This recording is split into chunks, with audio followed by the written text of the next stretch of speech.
And this is the beautiful thing about awakening. It's like you shed a layer of skin, and in shedding that layer of skin, you sink deeper into something, and then you shed that layer of skin and you sink deeper. It's as if you could ask the same question an infinite number of times and never exhaust it.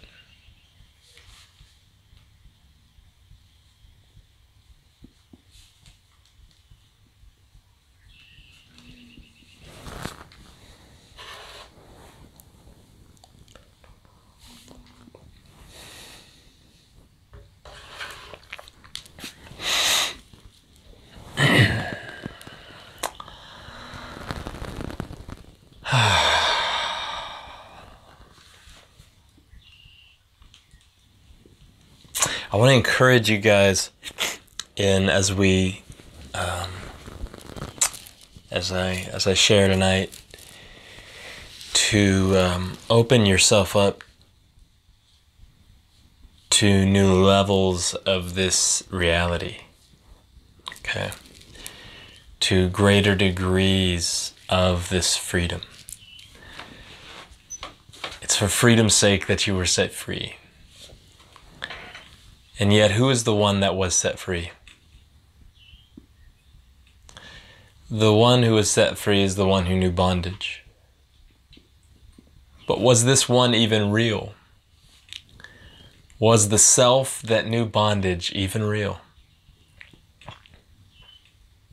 I'm speaking, of course, when I say real, I'm not speaking of the thing experienced or the one that's able to have an experience, but I'm speaking of something that is eternal or permanent, something that is immovable, unshakable. I'm speaking of truth, capital T, ultimate, what I call ultimate reality. So was the one who knew bondage real? If the one who knew bondage wasn't real, in the sense that that is not ultimate reality, then is the one who knows freedom real?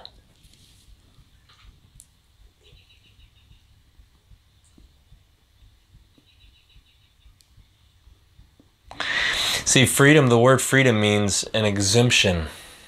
It's an exemption from law.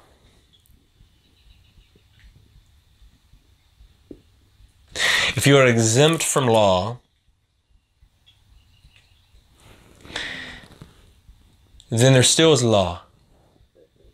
You're just exempt. It just doesn't touch you. In other words, it's as if the law is applicable to everyone else but not you.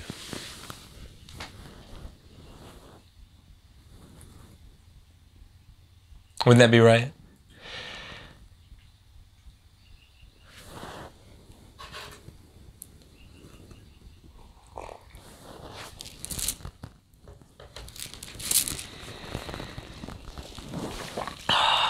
Exemption.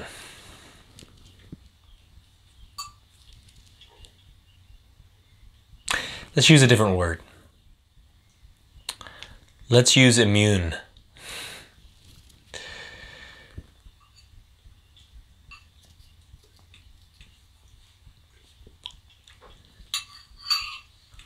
So if you're not the one who's been under law, then you've never been the one that's been in bondage. And if you're not the one that's been in bondage, then you haven't been the one that is free. So why all the talk of freedom?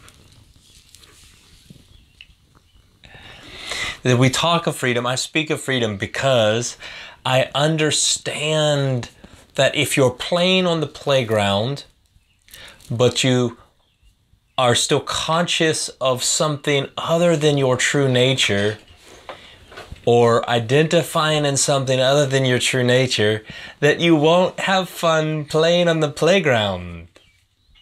You have moments of fun. You have moments of peace. But you will not, it will not be a eternal or an abiding peace, an abiding pleasure, an abiding ecstasy, right? And so this freedom, what it really simply means is that on the playground, when you perceive what's going on around you, can't you see that people are self-conscious? The person will always be self-conscious. They have a self to be conscious of.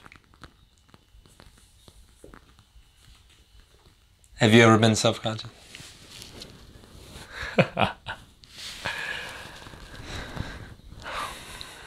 It's funny, you can see a group of people, they go to dance, and we're not all professional dancers like Shanna there. We don't all win money dancing like her at these competitions and stuff. So, but I'm sure even as a dancer who's very skilled and enjoys dancing and would be considered a skilled dancer, I'm sure that there are still moments of self-consciousness in your performance. What would it be like for you if there was no more self-conscious in your performance?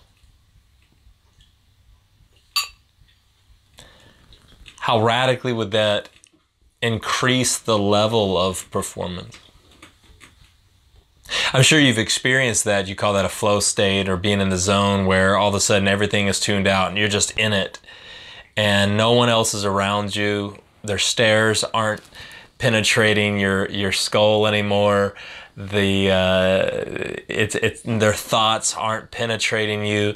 It's as if the whole world has been tuned out and you're just in this moment, in this tranquil moment, in this beautiful ecstatic moment, doing your thing. I'm sure you've experienced that. Anybody that does something for very long and really practices and works at that thing is going to experience these moments, but they seem to be few and far between.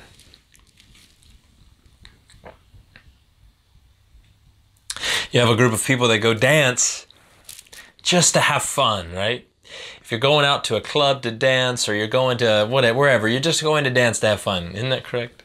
And yet they get there to dance just to have fun, and they're afraid to dance. Why? Oh, everybody's looking at me. I need to get a few drinks in me, they say, before I can dance. Austin and I were out, I remember last year, I think it was last year, and we were all, we went to this little dance club and a local place, and we're just dancing. Austin's got the coolest moves ever. He just looks really high when he's dancing, and he just looks like a complete stoner, and so everybody finds it so adorable and endearing, and they're always like, bro, this guy. And so Austin's doing his little dance, his little move thing that he's got, and we're just dancing, and people are trying to get their drink on. It's early, they're trying to get their drink on, and no, not a lot of other people on the dance floor. We're just hitting the dance floor, we're having a good time. And I hear conversation throughout the course of the evening where people are saying, I just got to get a few more drinks. Or, once they get a few drinks, now they're out there and they're in it. And I think one of them went over to Austin at one point, I remember, and just was like, man, it took me a few drinks to get going. Austin hadn't drank anything but water that night, And I think I had one beer, but it's because, see, with the less self-conscious you are, the more fun you have. This is my point. It's amazing how someone can go to a place to have fun, to dance, to have fun, and yet they're afraid to dance and have fun.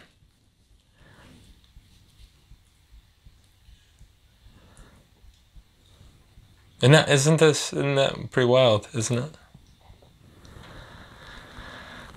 So self-consciousness, when you live under the burden of what other people are thinking, when you live under the burden of duality, of you and a me, there will always be the feeling that you're not good enough.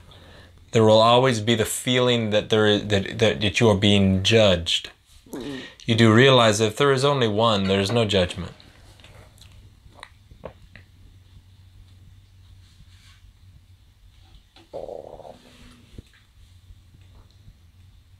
If there is only one and another judges you, who are they judging?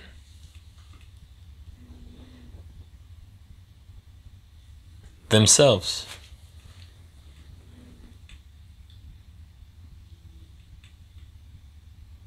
So freedom is for the one who was in bondage. Freedom is for the one that still is self-conscious. I'm talking about an identity issue with the self. You can also, when you say self-conscious, you could also call it very thought-conscious. Conscious of what others are thinking, what others are saying, what others are doing. It's none of my business what anybody else thinks of me.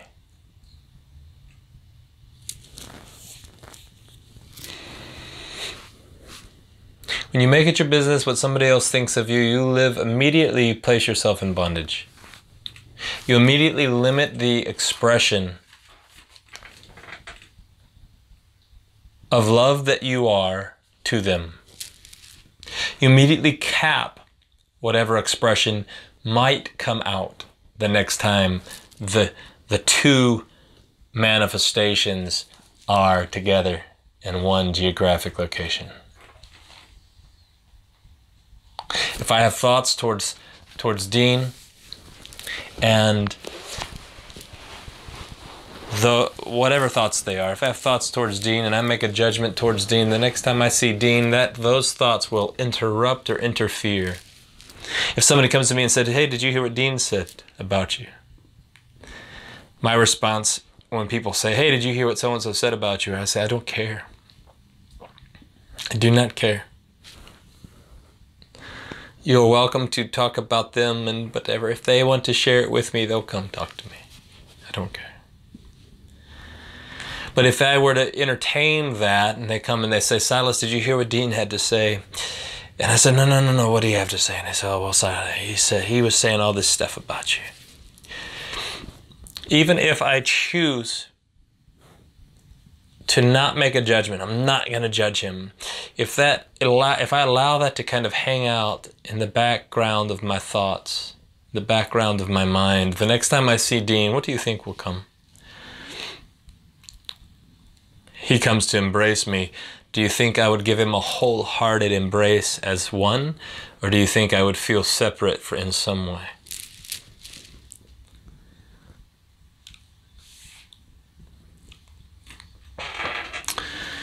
You see, it's none of your business what anyone else thinks of you.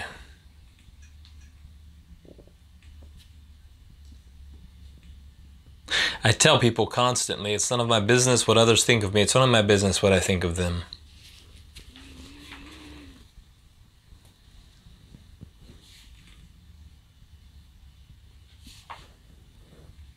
So freedom comes to this one who is the thinker, the one who's identified as the form, as the mind. And freedom comes to this one, to you and to me, to set us free from the you and the me, to set us free from our thinking. And now we're free. And the very last thing you must be free of is freedom. I'm going to say that again. The very last thing you must be set free from is freedom. Because the moment freedom becomes a concept, I am free. Look around, oh, I'm free in comparison to others. I've had this conversation so many times over. Such a foolish conversation. I've thought this to myself. In my mind, I've thought these things. I've talked to Austin about these things and to others when I've said, Austin, I've looked at Austin while we're driving on one of our trips or wherever, and I've said, man, I said, it's wild because when you start to look at the most free people that on the earth that you know, and they're making judgments of you because of your freedom, wow, how free really am I? And well, now I look at those kind of comments and those statements and I realize how foolish they were, how silly they were. I was basically saying I'm a better ego than they are. Yes, I am. I'm a better illusion.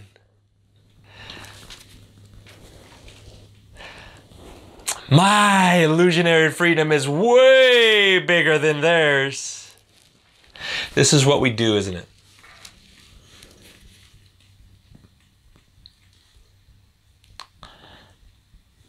The last thing you must be set free from is your idea of freedom. I was having a conversation with someone close to me recently. They were very emotional in this conversation and weren't initially wanting to even be open at all to anything that I had to say. But realize in the midst of that conversation, as they're talking, as they're very close-minded, close-hearted, they were just set on all these ideas and concepts.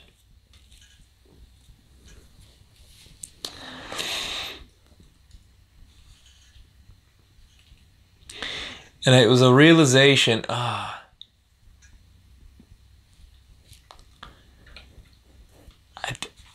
have many times over, one of the things that you will eventually come to, if you have not already realized it, is, and I've said this often, I know you've heard me say this, the more that you awaken, or the more that I've awakened, the less I need to be right.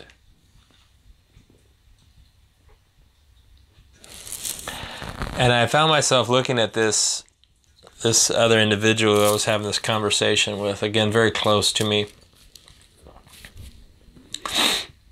And I found myself, I just said, you know my heart. You know my heart.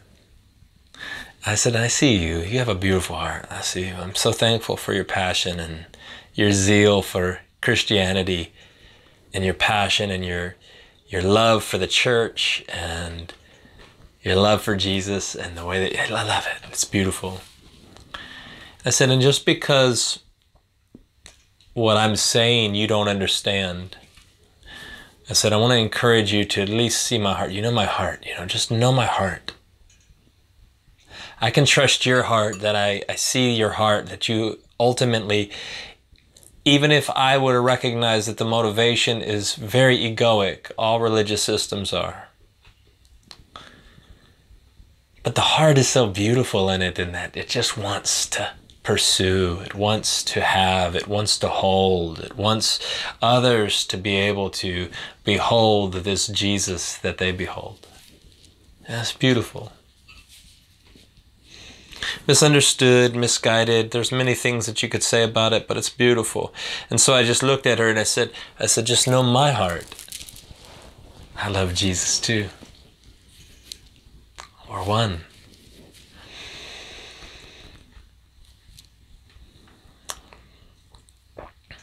But you find that in the midst that you see, what I was noticing was that she was very quickly rushing to defend. I ask people questions all the time. I get attacked quite frequently. This week there's been 3 or 4 different times where someone has posed a question, but it was not a question. It was a question that they're trying to attack the idea of Silas. It was a question with a thought out assumption. They're coming with a question already having made an assumption or a judgment. And in the midst of seeing this, I simply, before I get caught up in their questions, I simply ask a question back to them.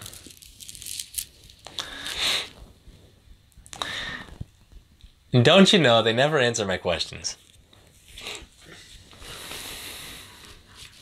Jesus, my teacher, did this often, didn't he? You see it in the scriptures, but he did it many more times than that are not recorded in the scriptures, where the religious sect of the day would come and ask him a question trying to trap him, and he would respond, I'll answer your question if you answer mine. And he would give them a question that they could not answer, because if they answer it one way or the other, they're trapped, they're stuck.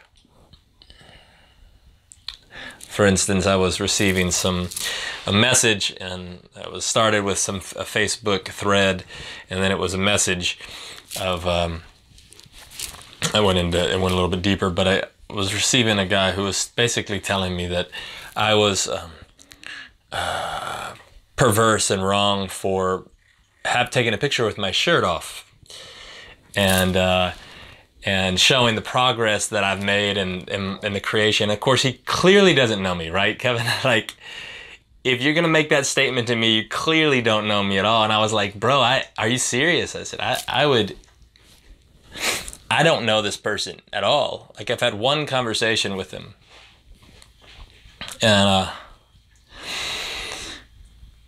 I was like, man, I am unashamed. I would be completely naked and unashamed, unafraid, unashamed. There's no fear, there's no law, there's no impurity or wrong thought in it, or there's nothing. Like, I don't even think that way anymore. It doesn't even cross my mind anymore, like, to think what others might think, or will they think that this is bad, or will they think that it's good. Like, it doesn't even cross my mind anymore. I'm just a free-flowing expression. That's what it means to be free.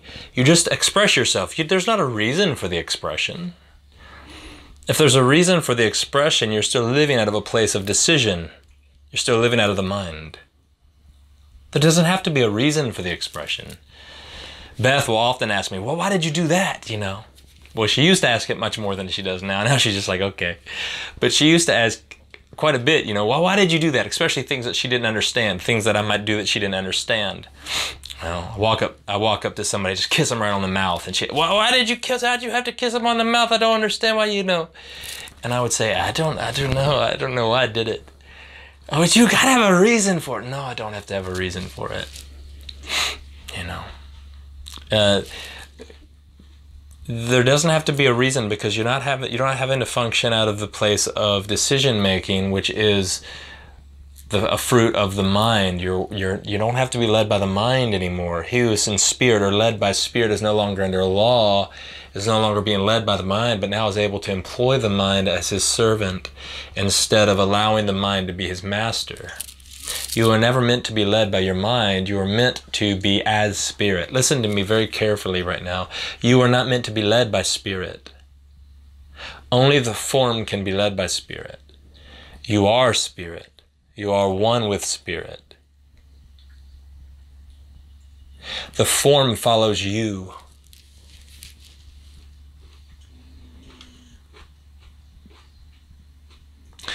The form is either following you or it is leading you. If it's leading you, the mind is your master.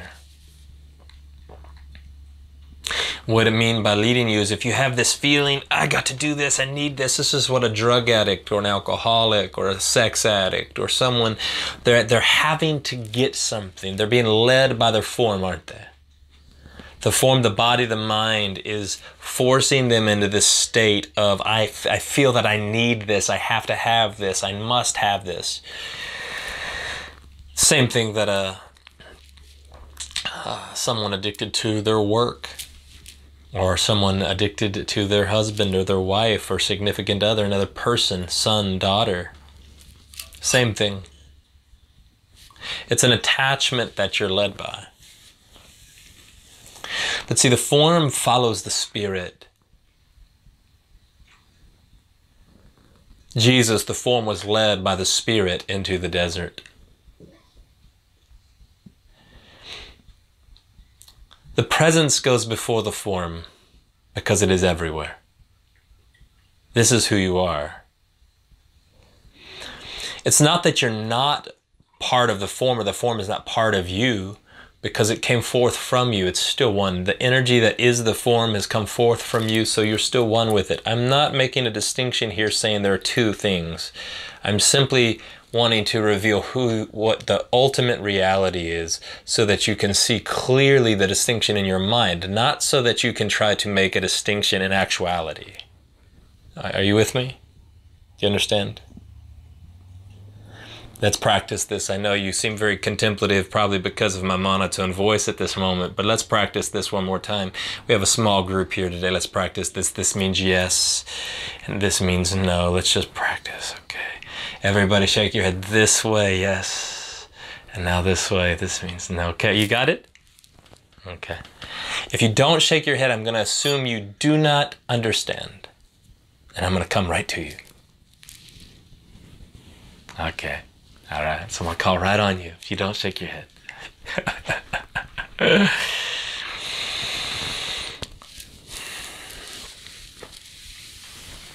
This flow, this freedom, is about the form existing on the playground without limitation, without restriction.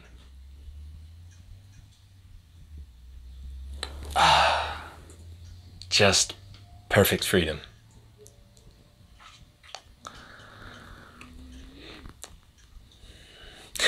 One of the things that began the third cornerstone of freedom, one of the things, so far I've talked about things being stripped away, is all I've been talking about. The cornerstones of freedom are things that are being stripped away. It's what you are not. It's not a substance. Substance can never bring freedom. Only the removal of it can bring freedom. Okay. So far I've talked about these things. You're not the body, you're not the form, you're not the mind, you're not the form. This third thing actually began to impact me quite a bit in my awakening. I began to realize that there was quite a bit of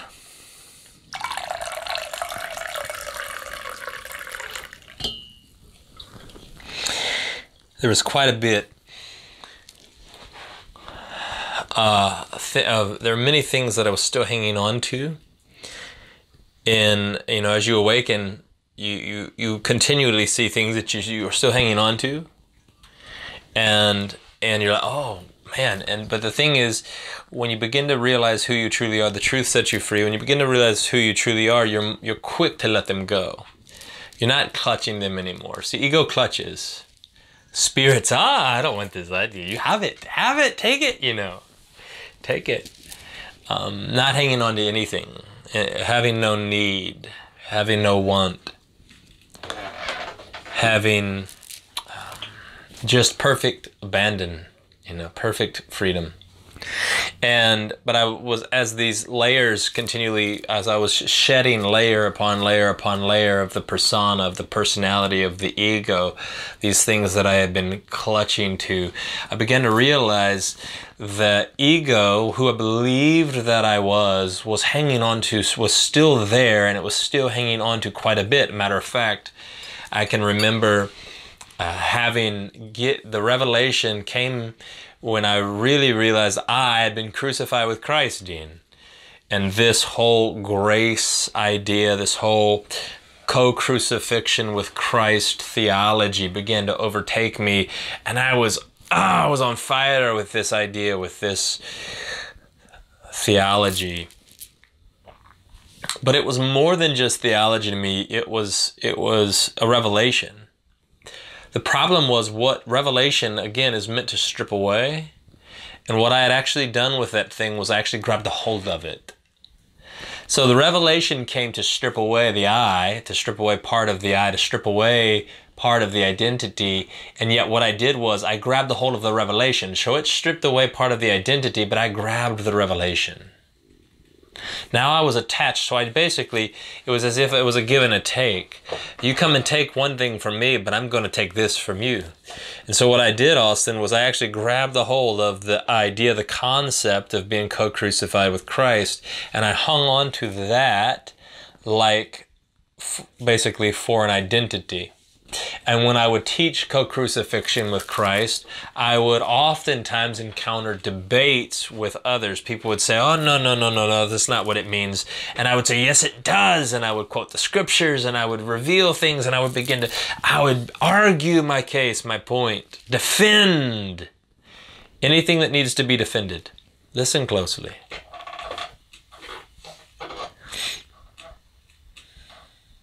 Anything that you feel you must defend must be let go of.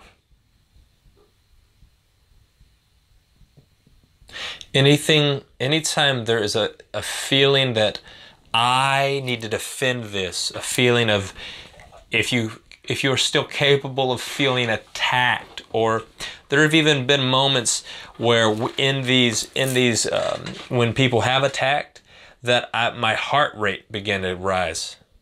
And I was like, what is this? Let them do their thing. I love you, like you're awesome. I could post a completely mystical, this is the thing with social media, it makes you not want to be on there, but it is a powerful tool. You could post a completely mystical, I don't even understand what it is that I post, completely mystical post, right?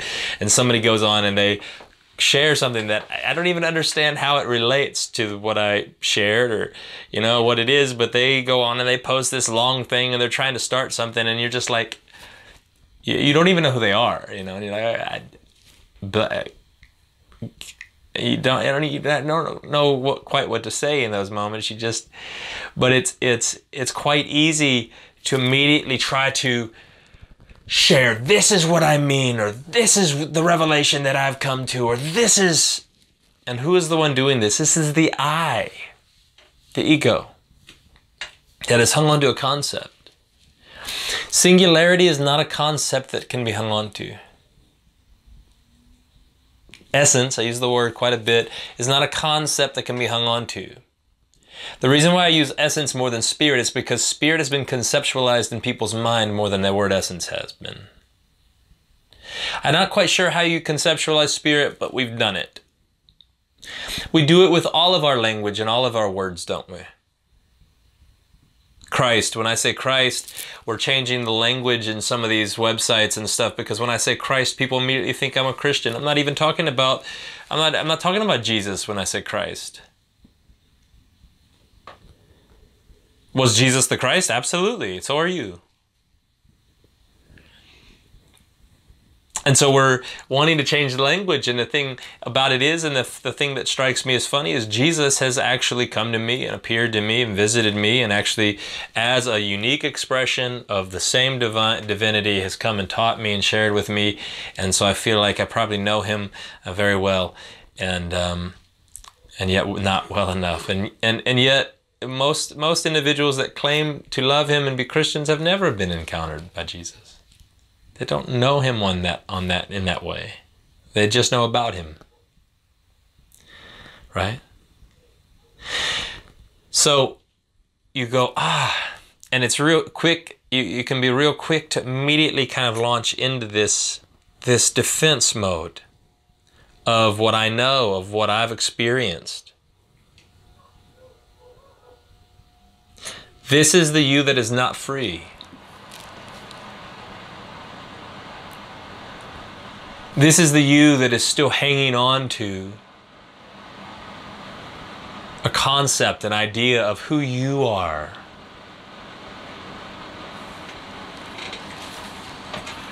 You understand?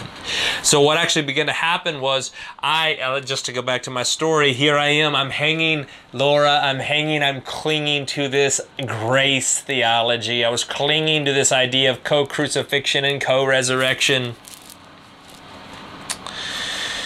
of union. And yet it was the thing that I was clinging to that had to be stripped away for me to actually realize what it was that I was clinging to, for me to realize it beyond the idea.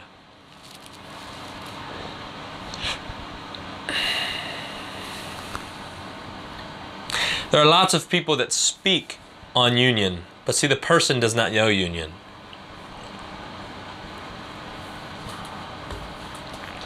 Person can't know union.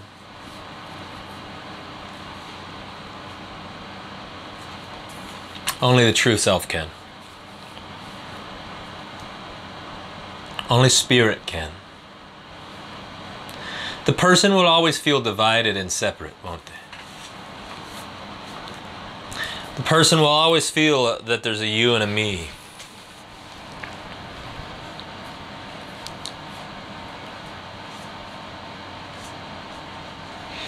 And so what began to happen in this time in my existence, probably really 2010 through 2014, those 4 years were pretty powerful in this regard, in that I was letting go with regularity and consistency. They were being stripped away from, my beliefs were being stripped away. And so I began to realize something. I began to realize the impermanence of belief.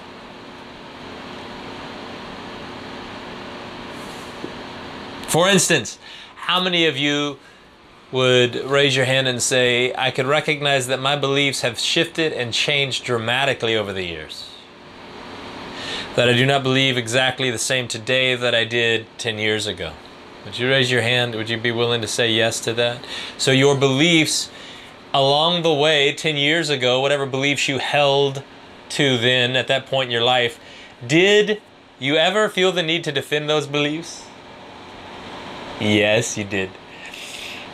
How many arguments and fights and debates? Listen, it could be any belief. It doesn't have to be a religious thing. It doesn't have to be a spiritual kind of belief. It could be anything, any kind of belief, but you fight to defend it. And now 10 years later, while your beliefs might have changed, now you're just fighting over something different. Hopefully you're not fighting at all anymore. But as long as there's a belief, you will fight. You will always fight to defend your beliefs because beliefs are the cornerstones of ego. The ego requires belief because the ego is essentially a belief.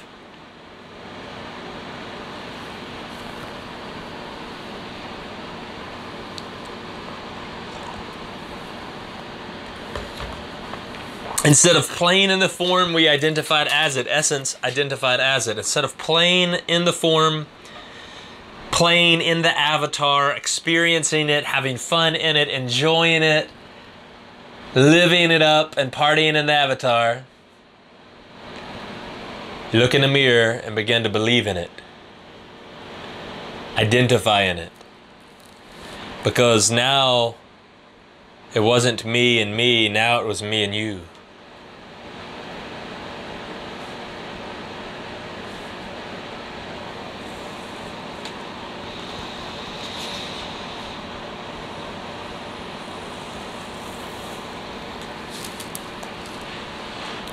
And so the impermanence of belief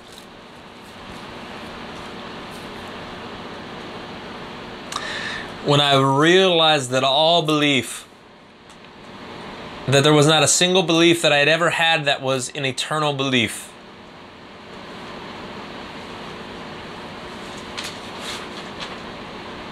Not one. I was, And when I realized that every belief that I had ever had, I have fought to defend, including the belief that I am this body.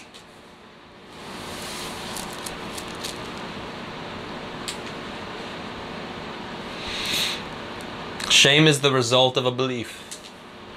That's what I was trying to get across to this young man who was saying these crazy things and messaging me all these crazy things. And I said, hey, I don't have any shame. I mean, part of me wanted to just shoot a picture like with my balls cupped or something and post that just for him. Not to offend him or upset him, but just as a point, to make a point. Like there is nothing to be afraid of. There's no fear. There's no shame. This is not who you are. I asked this young man a simple question. I simply said, do you believe the body is evil? And I knew that if he answered yes, that he believed the body was evil, he would immediately contradict his own beliefs because he's from a grace background. But if he said no, the body is not evil, then he immediately contradict his questions and his posts and the things that he's saying about me. And so he could not answer my question. So his response was, I'm not going to answer this silly question.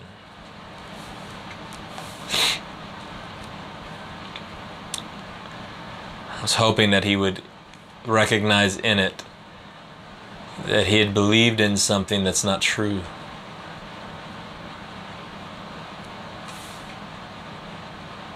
Our beliefs are impermanent. And so James says that a double-minded man is unstable in all his ways. Now, if you are believing that you are the form while simultaneously believing in something else, that you are the mind or that you are spirit, are you not double-minded? If you're believing for something while simultaneously doubting that thing, are you not double-minded? When we realize that belief is a simple tool used to create within the playground, all of a sudden we recognize I can believe for this thing, because then what I'm really believing for is I'm actually taking what I already know to be true here in the playground, and I'm actually bringing it forth here.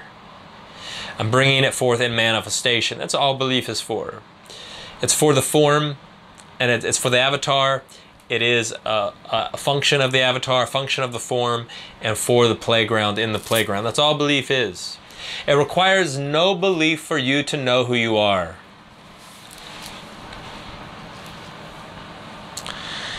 Remember when Austin wanted me to shoot that video where he titled it "Former Christian Pastor Why He No Longer Believes in God." And so many people, so many people, they're messaging me, they're hitting me up, they're watching it, you can only imagine the stuff that I got from that one, right? And I said, did you even watch the video? You watched the video? Did you understand what I was saying, what I was trying to communicate? See, God does not need to believe in himself. He's never had to believe in himself, just like Laura has never woke up in the morning and said, today I'm going to be Laura. Today I will be Laura. Yes, today I will be Laura. Now, if Laura wants to create something, Laura is simply a name, it's not who you are. But if you wanted to create something and you're feeling this inspiration is flowing from spirit into this form, and you're wanting to create something, and you wake up in the morning, you will say out loud things. You will actually use those words to create, won't you? Because words are powerful. The life and death are in the power of the tongue. And those that live by it will eat its fruit. In other words, you have the power in your tongue. First, belief, it's got to happen in your imagination. You have to see it clearly, then you actually begin to speak it forth, and you begin to create that thing. So if you wake up in the morning, you're feeling this inspiration, you want to begin to create something, whatever it is that your imagination, first you have to have it here, and then you begin to bring it forth in manifestation. But if you say, I believe this, I will have this, I am this, I will have this, but then later on you're saying, I don't know if I'll have that, or I don't see it yet. You have not realized that you have it in your possession already within you. This is what Jesus meant when he says, to him who has more will be given, and to him who does not have, even what he has will be taken away. If when you have in spirit, you have, and out of that reservoir of substance, faith is substance, you begin to create or draw and attract even more to the form. We're just talking form. Laura can use her words to create with form. She can use faith to create in that form. She will begin to draw using beliefs to create in the form. But who she really is has never had to believe for a thing. She has not had to believe in herself. She has not had to believe in anyone else. She has not had to believe for a single thing. She feels all things everywhere. So I would challenge, when I say you feel all things everywhere, it immediately offends the mind, because the mind likes this geographic location in the body that it's filling. It's kind of obsessed with this geographic form, this form that exists, this energy mass that exists in this one geographic location. But I would simply ask you the question, where is spirit not? If you do not believe that you feel everything everywhere, then you are still operating as a belief, because spirit has never had to believe in itself. I say these types of things and people immediately tell me they don't believe, and I say, it's okay, you don't have to. Well, I believe this. That's awesome, you can believe it. Because the one that has ears to hear will hear, and the one that doesn't wants to argue and debate, they're going to argue and debate anyway, so go on your way. You have ears but do not hear, it's okay. It doesn't change the truth about who you are. See, when you recognize the impermanence of thought, have your thoughts changed? When you recognize the impermanence of relationship, we live in a culture that's kind of obsessed with relationships, don't we? All these rom-coms and romantic movies and Beth and I watched one. It was a pretty decent movie. It was called, I can't remember what it was called though. What was it called, Beth? A Star is Born. Star is Born. Has anybody seen that? Yeah, Laura's eyes got big when I said... If you haven't seen it, it was actually a pretty good movie. It ended quite differently than I anticipated it ending. But one of the things that kind of struck me as I was watching that movie was simply how silly living as an ego is. We're really obsessed with relationships. With you and me kind of relationship. As long as we're, and I want you to understand that is a belief. Kevin is a belief. Kevin, if I look at you and I think, we have a good relationship, that's a belief. How many times have you seen your relationships change? You love someone, you think, we have the best relationship ever, and a matter of months go by and these people won't even speak to you anymore. Can I tell you how many times this has happened in my life?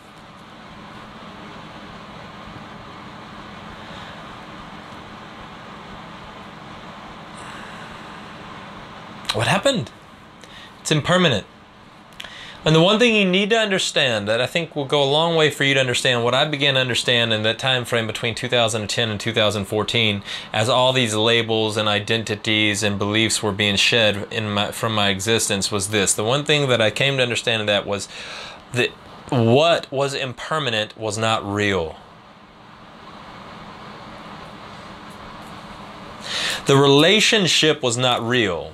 That being was real, but they're identified, the identity as a person, and this identity as a person will always change and fluctuate and move back and forth. It'll come and go. Students often come, they come and they are super excited about me as a teacher or as me, and they start to get to know me, and since I'm so personable, they start to become friends, and next thing you know, very quickly they stop hearing me as a teacher anymore. They just, Silas is my buddy now. They no longer have ears to hear me as a teacher, and so I stopped speaking to them as a teacher. It's not my loss. I can't lose anything.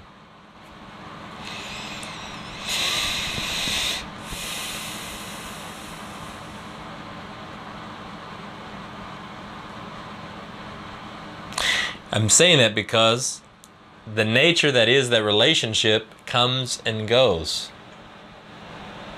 For a long time, Dean, I was trying to figure out how to make that work, how to be a teacher and really speak to them and have a voice in their existence, in their life, while simultaneously being their friend. Hearing the words of my first mentor echo through my head all this time, and being very irritated at moments thinking he could not have been right.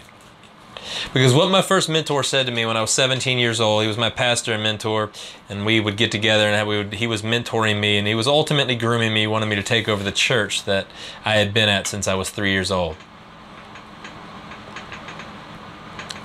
And he told me, he said, Silas, you cannot get too close to the people that you lead.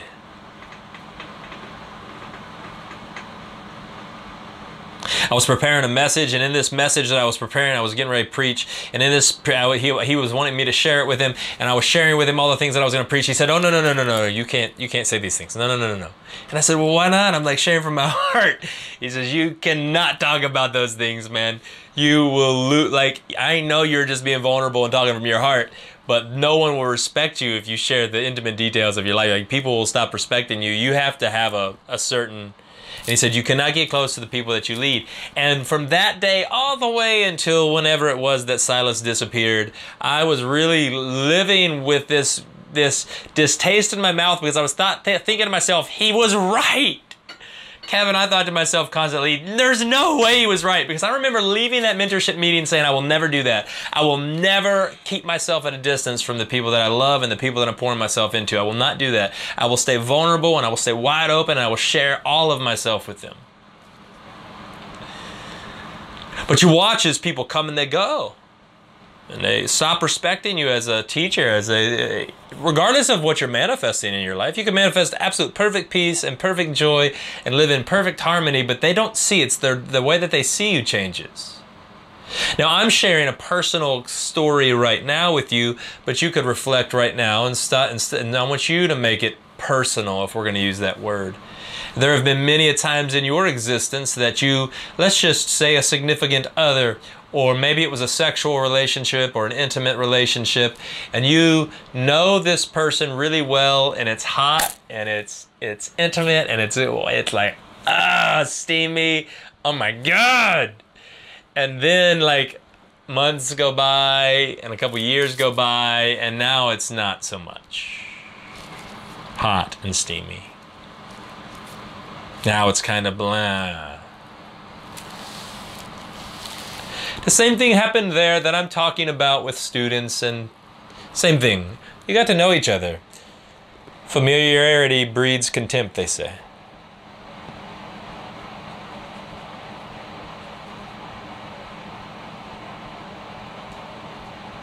But who is it that you think you know?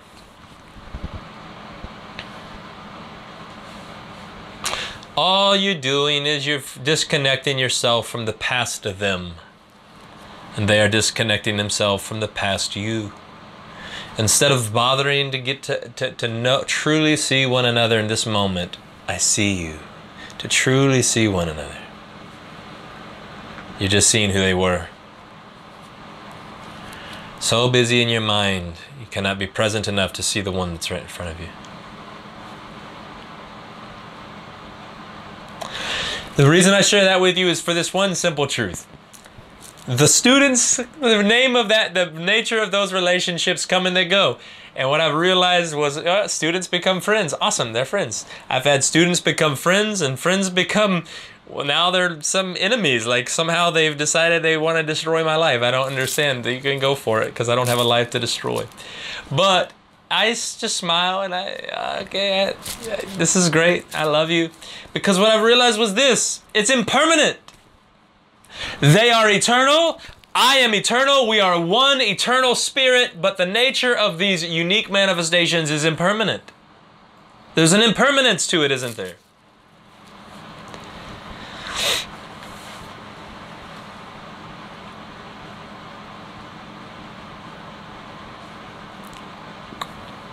And there are so many people who in marriage relationships say, oh, we're going to be married forever. We're joined in holy matrimony forever. Hallelujah. Sha-ta-ta-ta-ta-ta. And many people think that they will be joined forever. And they cannot wait when one of them passes on. I cannot wait until I get to go to heaven and be with them and be joined back to them. And then they also say, the next breath, they say, I cannot wait until I meet my husband, Jesus Christ. I'm like, Jesus Christ isn't into polyamory, man. Jesus he's nasty. Because he's married to a whole bunch of brides. Oh, man. He got all kinds of brides working up in there. You know, he's the original polygamist. A little joke to kind of lighten. Beth's just shaking her head at me. A little joke to lighten the mood. This is when somebody would take just that little segment, cut it out of all of the context, and just like post it somewhere. Say, see, Silas is saying Jesus is a polygamist. The point being that you are not the form that is joined. You are the spirit that has always been one. Can you simply recognize with me, whoever it is, your significant other or others, husband or wife or husbands and wife, is irrelevant. Monogamous, polygamous, irrelevant. Because you're one already. You've always been one. You were one before your wedding day. You were one before your sexual encounter. We've always been one. Can you see this? See, but you recognize that the one you're one with is not the form that is impermanent, changing, shifting, shaping.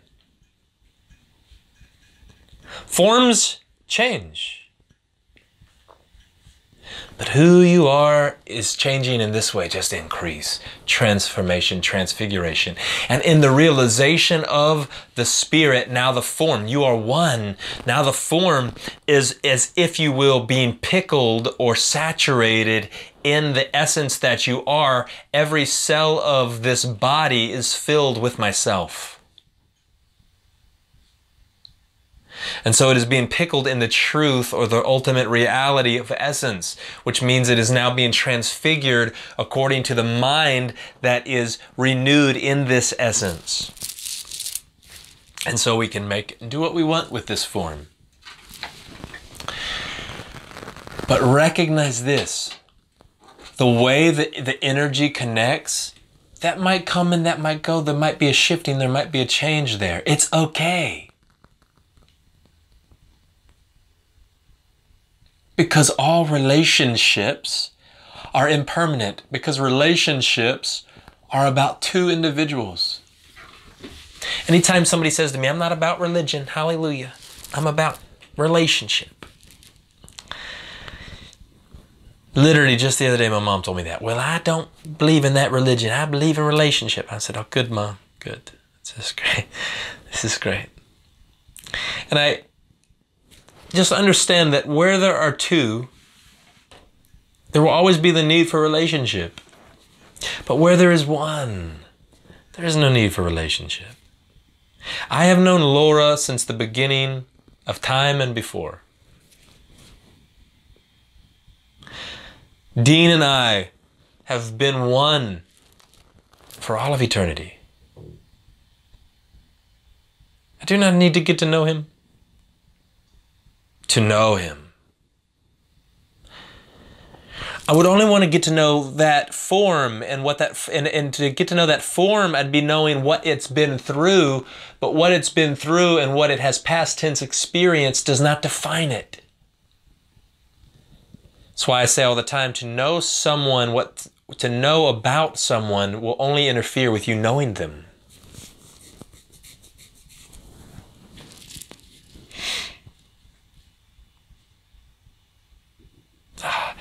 If you just get this, the impermanence of the person, get this. You are not the person, but let's look at it for a second. The person changes continually. It is impermanent. It fights and it stands for the one thing that it believes that it is, and then it changes and it changes and it changes and it changes and it changes. Religion seeks to keep you from doing that. All religion seeks to keep the ego in this one place. This is the reason why I failed miserably as a church planter. No churches would, I could not get a church to get beyond 150 people to save my life. It failed miserably. Listen, I failed miserably as a pastor and a church planter. I loved people. I did a really good job of loving and caring for them, but I failed miserably when it came to like building a church. You know why? I was changing too rapidly. Religion, like people don't want that. Religion exists to keep you the same. To make you look like me and me look like you and keep us the same.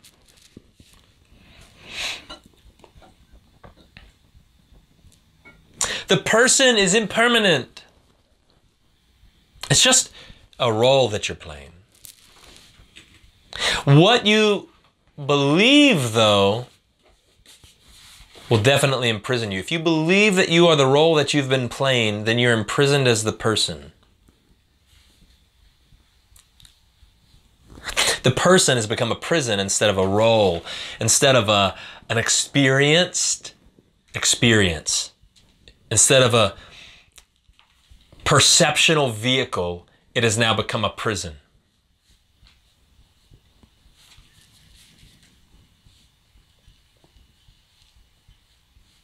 If you believe that you are, I get the side head from Laura, so I'm assuming that that was like a, huh? If you believe that you are the person, now you are imprisoned. Because the person is a belief.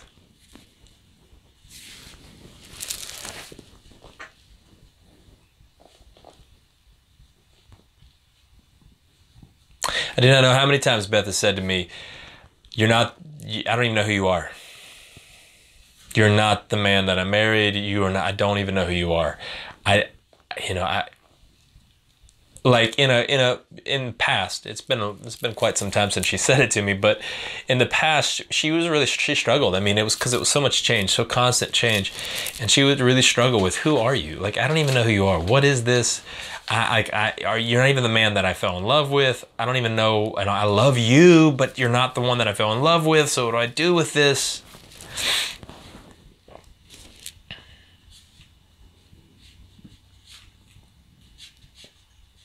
Because the person is impermanent.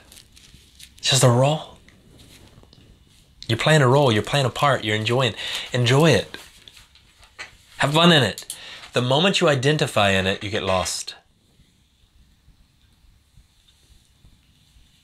The moment, Laura, you identify as mom, you're lost.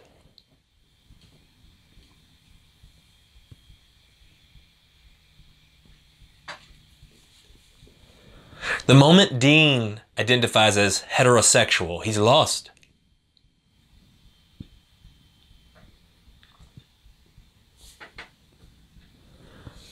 The moment Kevin identifies as male, he's lost. Do you understand? The persona has imprisoned him. I have identified, I believe that I am this. And so in some way you find yourself stuck in the body, imprisoned in the body. Even when it comes to personal training, my heart's desire is when I just want people's bodies to be healthy and fit, but my desire is for them to realize who they are so that they're no longer stuck inside a body.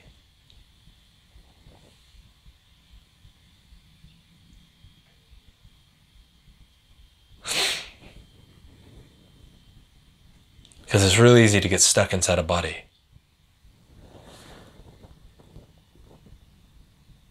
It's as if you're imprisoned inside the body, and the only two windows that you have outside of the prison are called eyes.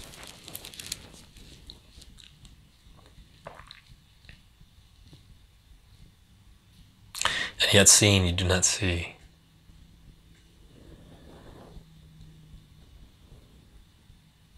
So I want to just draw your attention to the impermanence of your beliefs, the impermanence of the form, the impermanence of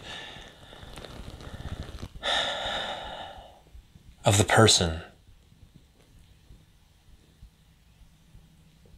This is all a belief.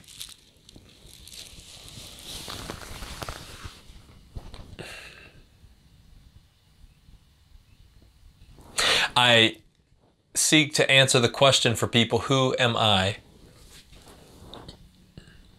So that they'll stop asking the question. Because the moment you realize who you are, you will never ask the question, who am I?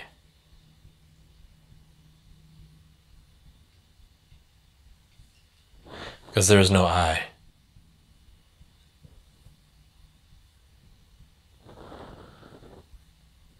The I apart from the am will always do to become.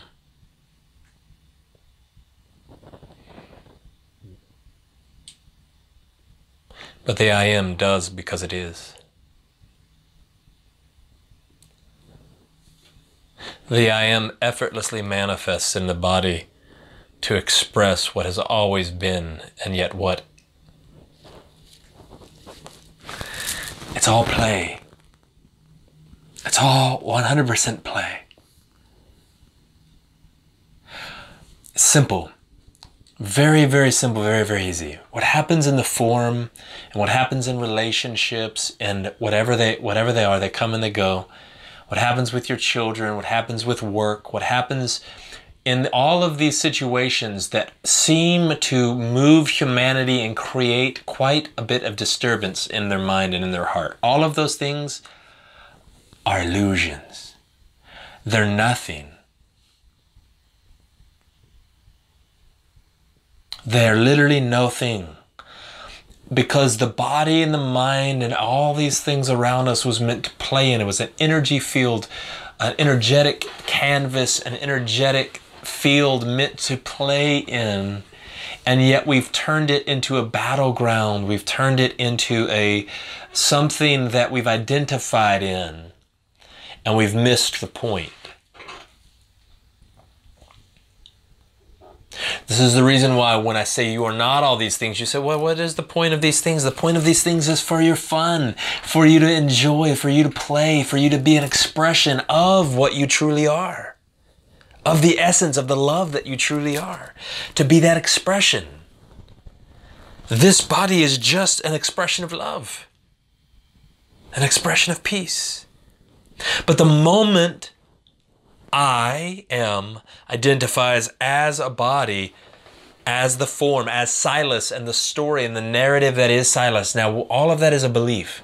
The moment that that happens, now, no more fun. Now I'm fighting to defend myself. And I'm fighting to defend the relationships and the people that I'm close to. And I'm fighting to hang on to these people and hang on to these things and hang on to the relationship. Just, it was supposed to be this way. It wasn't supposed to be that way. Let it unfold. Quit trying to control it. The more you try to control it, the harder it becomes. If you're in a situation with a lover, and that lover is in the situation's not so hot anymore, not so passionate anymore, the more you try to control that thing and make it passionate, the colder it will become. You know why it was passionate before? Because you just looked at, you're just like, oh, well, and it just flowed. You were just existing. You were being in it. You were in it, and it was hot. Just exist. Just be. Just be true to yourself in the moment.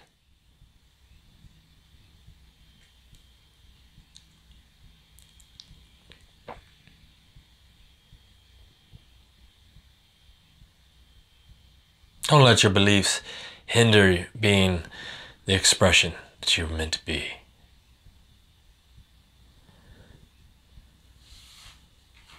Freedom, the third cornerstone of freedom, is impermanence.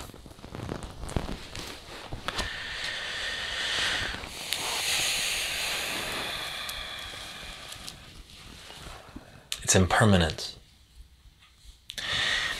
The thing that is moving humanity, causing lots of chaos within the mind of humanity, this thing is nothing but an impermanent thing. It is really nothing. It is no thing. But to understand, you will always carry something as a burden until you realize it is nothing.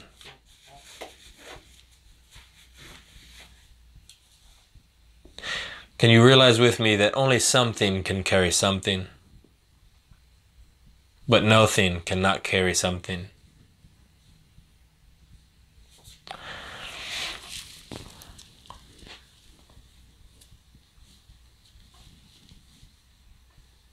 In this realization, all of the fighting ends. The battleground is no more, and it's just Eden. So I was having this conversation with my mom the other day, and she says to me, she says, but we were created for Eden, but now there's law, and we got to abide by it, and we need to be pleasing to God. And I said, okay, Mom. I said, where did this come from? This idea of law and needing to be pleasing to God. And she goes, I guess man. And I said, okay. I said, did it come from the tree of the knowledge of good and evil? She says, yeah, I guess. And I said, and yet you think good and evil and the law that is associated with good and evil is going to help you in some way? But she's so stuck in the thing. She says, no, you're twisting the scriptures. And I say, okay, Mom, it's okay. I don't need to be right anymore.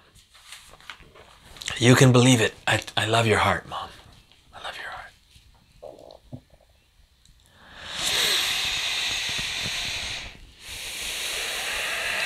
There was a young student of a teacher, a master, a guru in India. They lived in a monastery, and he was tasked with going into town to buy some bread. Indeed, he went into town to buy this bread, and he was at the marketplace and had the bread in his cart. And here comes a young missionary man, young Christian missionary, who he had encountered several times in the market. They began to talk and have conversation and began to talk about heaven. The Christian missionaries was talking about heaven from the place of, I cannot wait to go to heaven. And one day, if you would just believe the way that I do, one day you will have heaven. The young zealous student, young zealous disciple of the guru said, heaven is now, and I'm experiencing heaven right now, and it is so good to experience heaven right now.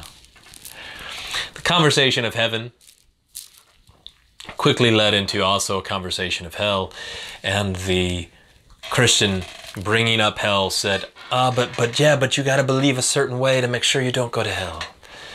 The young zealous disciple says, no. Hell is a false teaching. Hell is not real. Hell is just a false teaching. Hell it's just in your mind. This triggered lots of debate, lots of scripture quoting back and forth from the various holy books that they were participating, that they were reading and studying. And the Christian saying to the young zealous disciple, he said, so you don't even believe in wrong and right, or like good and evil? Like, look around, there's good and evil happening all around you. You don't even believe in this. And the disciple said, no, I good and evil is just a figment of your imagination. He said, it is not even real. He said, good and evil, right and wrong is not even real. There is just that which is perfect and that which is good. I'm telling you this, that your evil is wrong. Like, there is no evil. There's just good. The debate's happening and raging. And this young zealous student, disciple, his teacher just happened to be in the market that day. And he had walked by and overheard the conversation, and he just chuckled to himself and went on his way. The disciple saw his master walking away, and he said, whoa, teacher, come here, teacher. And so the teacher took a breath and turned. The disciple said, I need you to settle this debate. He said, this young missionary and I have been having this debate, this conversation. We've been going back and forth for the last hour now, talking about heaven and hell and right and wrong and good and evil. He said, tell him what you've been teaching us, that there is no good and evil, that there is no right and wrong, that there's only that which is true and good. Tell him what you've been teaching us. The master looked at this disciple and said, if you really believe there is no right or wrong, then there is no question.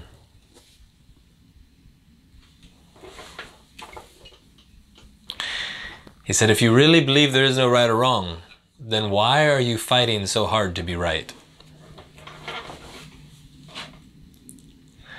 And he turned and he walked away. The young disciple dropped his head and realized in that moment he had taken something that was meant to point to a greater reality, and he had hung on to that pointing as a truth. Don't listen to what I'm saying, listen to what I'm pointing towards. Look at what I'm pointing towards.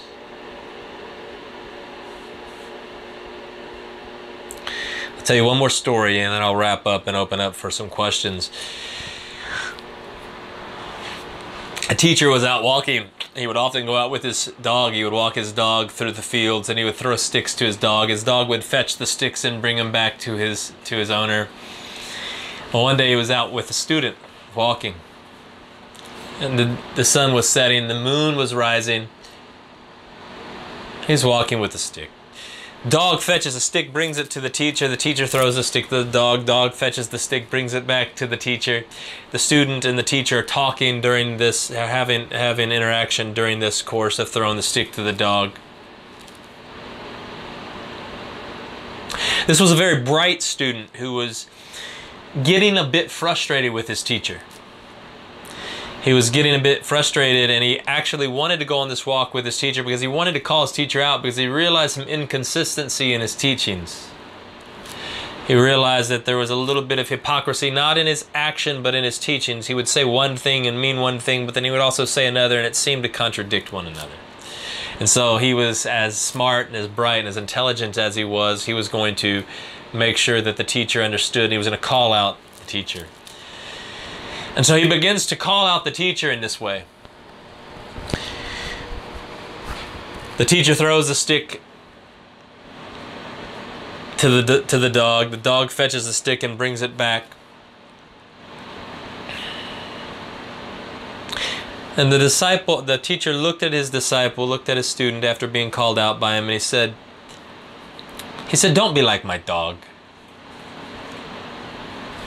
The student, offended, said, "What do you mean, be like your dog? I'm not being like your dog. What do you mean? I'm just telling you that you're contradicting yourself. What do you mean, don't be like your dog?"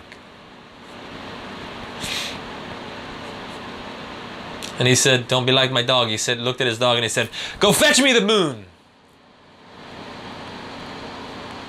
The dog sat confused, tilts his head sideways, kind of like Laura did earlier to me, tilts his head sideways like, huh? Just looking. He goes, "Go get me the moon." And the dog just starts to go, and he's just looking at the finger. He's looking. He doesn't see anything being thrown. He's just looking. And he said, "Don't be like my dog." The disciple, again, not understanding, even more frustrated now. He goes, "Why do you keep calling me a dog? What do you mean, don't be like your dog?" And he said, "What is the dog looking at?" And the disciple said, looks at the dog, and he looks at him. He says, "He's looking at your finger. He's looking at your hand." He said, "Exactly. Don't be like my dog. Don't look at my teachings. My teachings are simply pointing you to something greater."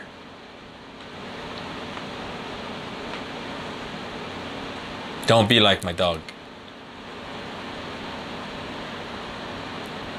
See, teachings, even like when I teach, when I'm sharing, it can get confusing at times. And you go, "Oh, you're defining this as that, and this over here is that, and well, if I'm not this or if I'm that," it's simple. This is really simple. Don't look at the teaching. I don't care if I've contradicted myself 1.5 million times. Don't look at the teaching. I am a teaching, but don't look at the teaching. You can look at the life. Look at the life all you want. But even the life is pointing. It's pointing you to the same thing, the exact same life that you already share in. It's simple. We are one. We are one.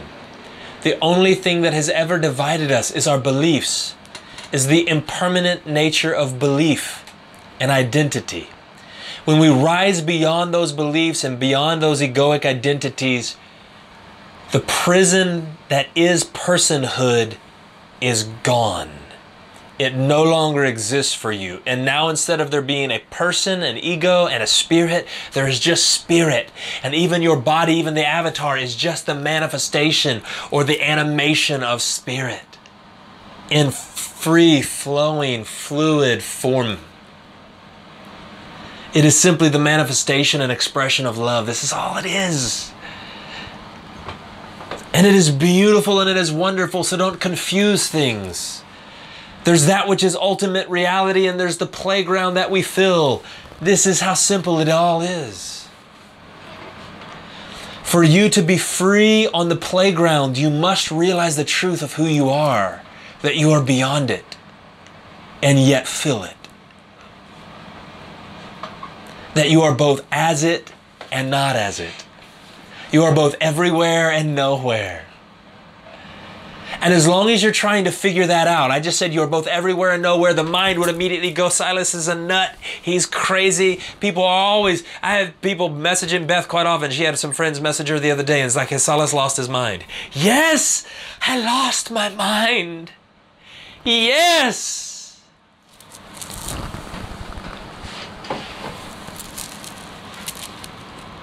This is why it's called ekstasis, to be out of mind.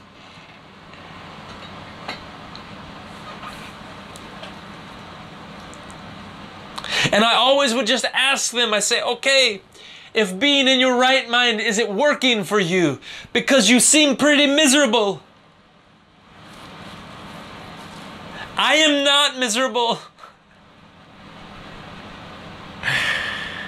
Realize the truth of who you are, and all the misery will be gone, because all that misery is impermanent. It has been believed, and so it is manifested. And the more that it manifested, the more you've believed it. And the more you've believed it, the greater it has become. But it is your own creation. When you realize that all your misery and all your joys have been your own creation, Why would you create misery ever again?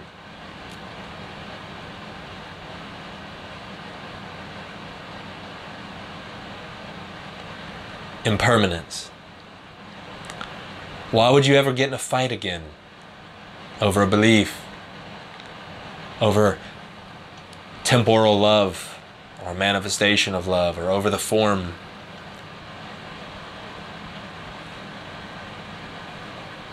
What are you defending? It's only a concept. Whatever it is that you're defending is but nothing but a concept. It's nothing but a belief. The next time you go to defend yourself, realize this: you are not the one that needs defended. God has never had to defend himself. He's never been afraid. He's never been worried. This is who you are. You are one with him. Spirit. This is who you are.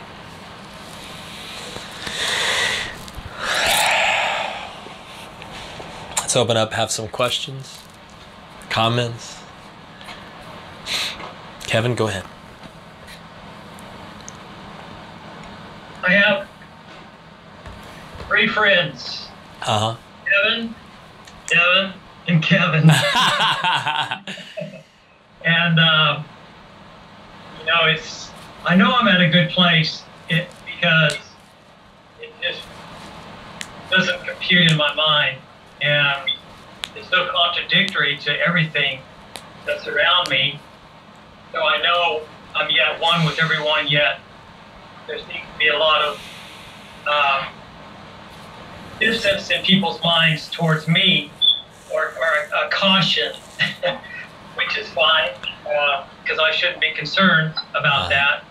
I feel I am out loving people, and it's wonderful when I meet people, and people that I know casually. Those type of relationships are all, they flow very well, and people really see that there's something in me, and I really bless them and bliss them, and we feel wonderful together. Now, the other side of the coin is the people that are close, you know, on an emotional level, they really are cautious, or they really run really fast from me. There's not a lot of reciprocation because they can't pinpoint where I'm at. Yeah. And then I love on them super heavily and notice them.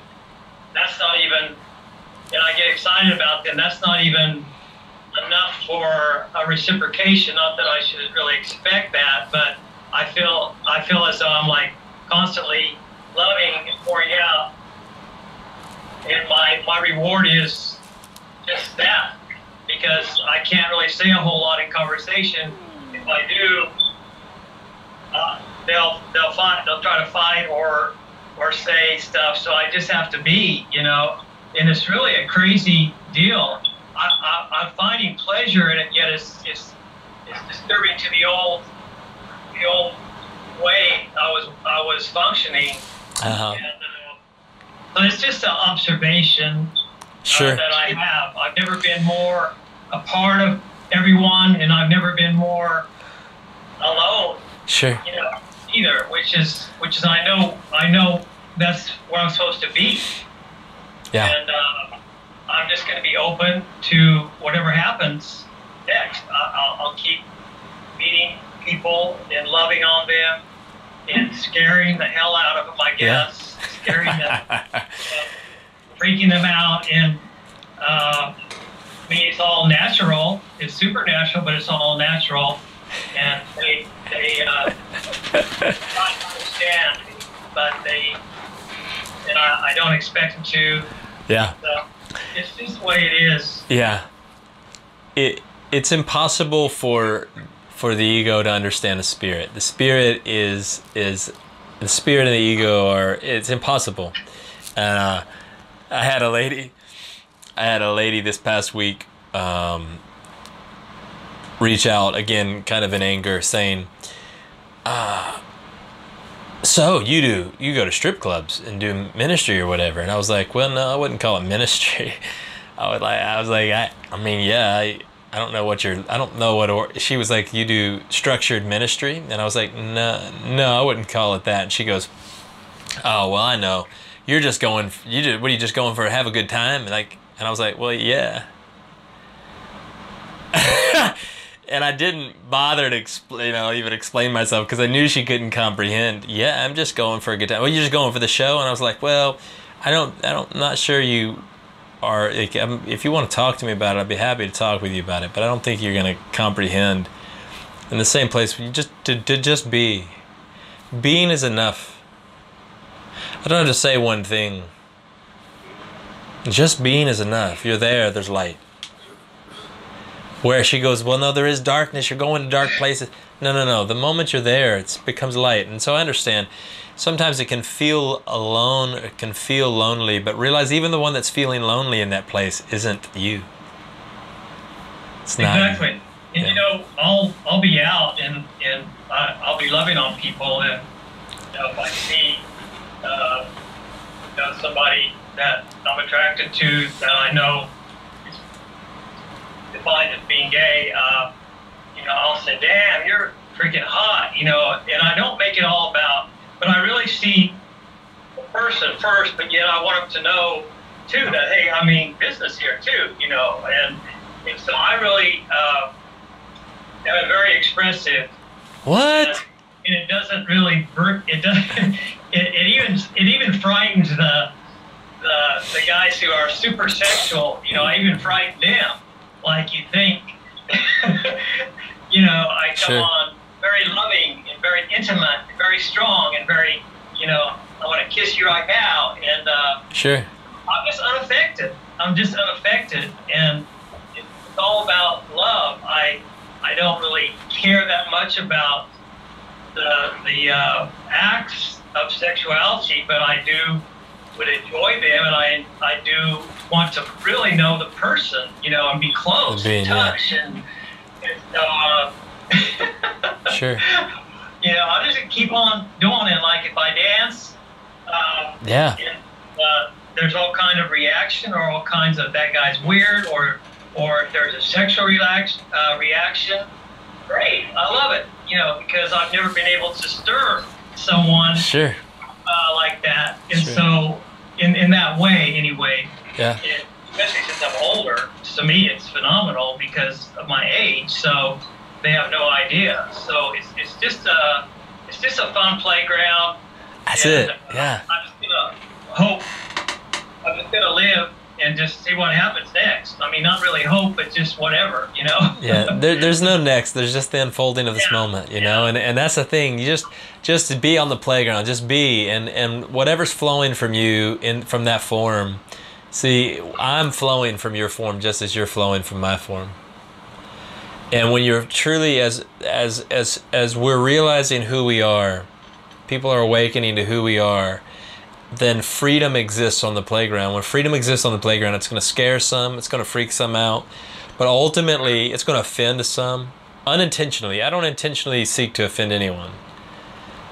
Because when you're living in freedom, there's no, you're unoffendable. And so you don't even think that what you could do could possibly offend another. Yeah. It doesn't even cross the mind anymore. You just, because you're unoffendable, and so you're like, well, I would not, it's hard to compute. But you just keep living, and the other beings, regardless of what the person that they believe that they are it's feeling, I don't know about this, it's freaking me out. Who they really are is realizing that oneness is being called to. And you might just be the expression that is Kevin, might just be the very first, or maybe it's the second, or maybe it's the 100th expression that's visited this other being, calling to it, come forth, come play with me, come be here with me, we're one. And so that's okay. And I don't care what the expression is, whether it's sexual or whether it's just dancing or whether it's just visiting with one another, just talking with one another, verbalizing something. It doesn't make any difference what the expression is. Still, it's an expression of the divine that's calling forth. And so you just continue to be that authentic expression and continually step deeper. Listen, you're going to step deeper and deeper, just as we all are, into this, the freedom of the playground, the freedom of being. What it really is, see, as long as there's an attachment, there's something keeping you bound. Where there's no attachment, there's perfect freedom. And the freedom of being,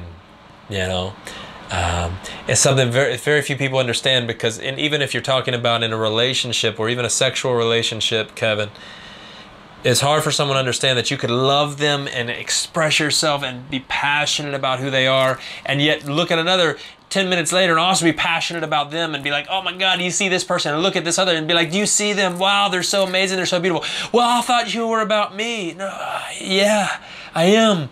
This doesn't impact this at all. Like, I love you, and regardless of whether it's a sensual or a those two things are very different. Sensuality and sexuality are very different. Whether it's a sensual thing or a sexual thing or just an energetic thing, listen, none of that matters.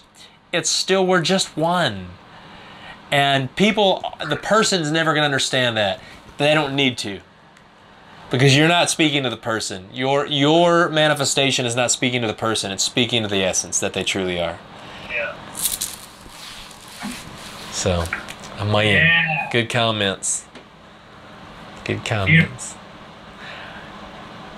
When I go on and I visit my home feed on Instagram, just so you know, I don't go to a lot of other people's homepage, but I always check out what Kevo's up to. So just the FYI, I enjoy seeing your various. I love to follow that guy. Yeah, I enjoy seeing your various exploits and expressions. I love it. I love it. Anyone else? Any other questions or comments? We wrap up.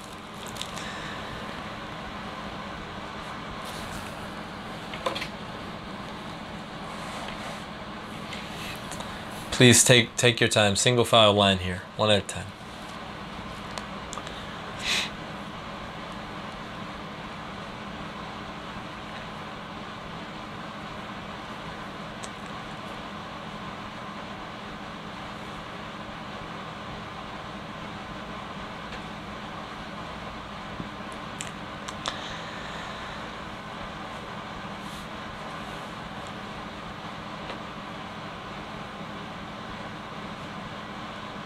No one? Going once? Going twice? Okay, I'll be sure to anticipate messages from all of you guys tomorrow and the next day. And I will be getting back to you as soon as I can with those. No. FYI, we are doing the mentorship. We're having class tonight, just in case you weren't be there tonight. There is no mentorship this Wednesday. I'm going to be out of town. I decided to cancel the class because I'm going to spend that time with Beth and the kids.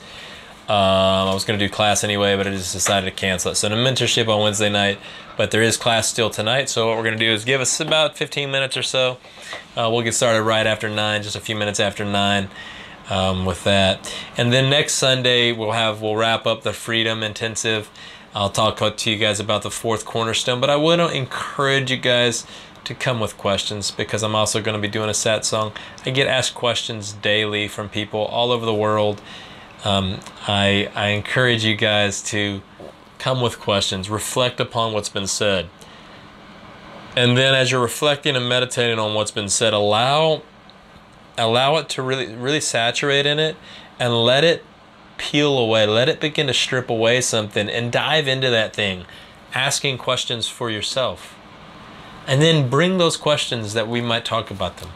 Bring those questions so that we might have a monologue about this.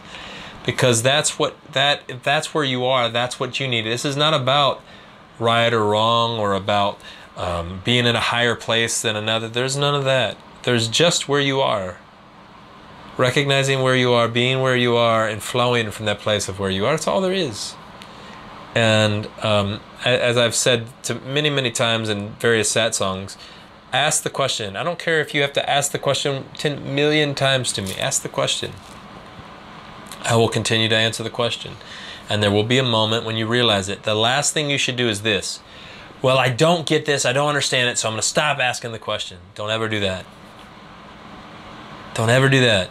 Or I think I understand this. I know this, but you're not manifesting it. If you're not manifesting it in your existence, in the avatar, if peace is not being manifest in the avatar, maybe you should ask the question, why am I not at peace? Until you realize the truth that you are peace. It's not enough to have it here. You must realize it. Okay? So please be meditating on that. Bring questions next week. And if you've noticed that there was quite a few missing tonight, more than half the class is missing. So if you think about them, shoot them a message on Facebook. Tell them they were missed. And next week, I'll see you guys next week if I don't see you before. And for those in the mentorship, I'll see you shortly. I love you guys. Namaste. It's good to see you. I love you guys so much. Thanks for being here. Good night.